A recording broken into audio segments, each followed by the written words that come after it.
kapatid, Agosto na po. At dito sa bansa, tuwing ganitong buwan, ipinagdiriwang po natin ang ating mahal na wika.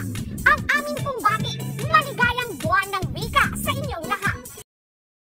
Sa susunod, kasabay ng pag-usad ng panahon, nagbabago din ang mga wikang Pilipino.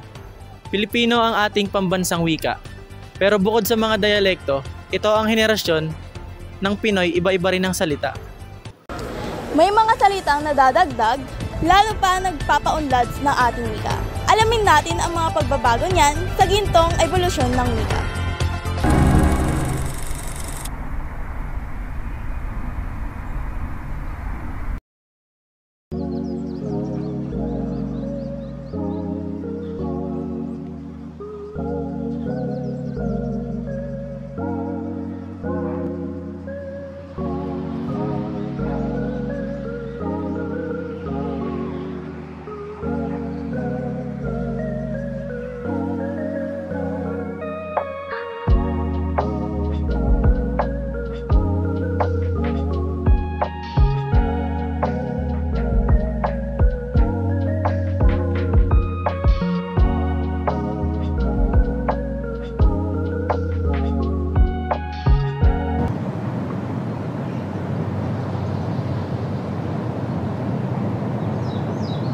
Tingnan natin kung maintindihan nila.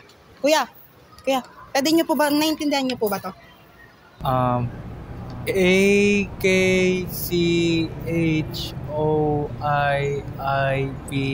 AKCHOIIPFIL. Mahirap po ba? Oh, Alam nyo po ba yung dyan, ma'am? hindi. Okay po. Yun lang po. Maraming salamat.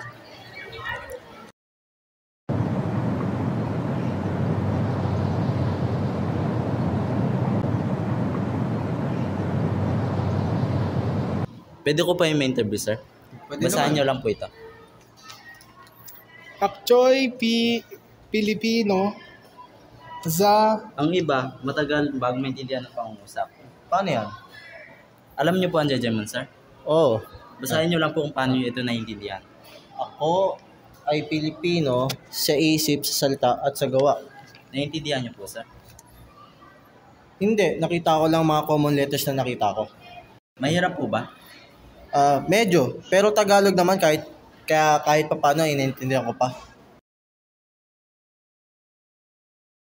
Masama, sumabay sa uso. Pero may limitasyon dito to.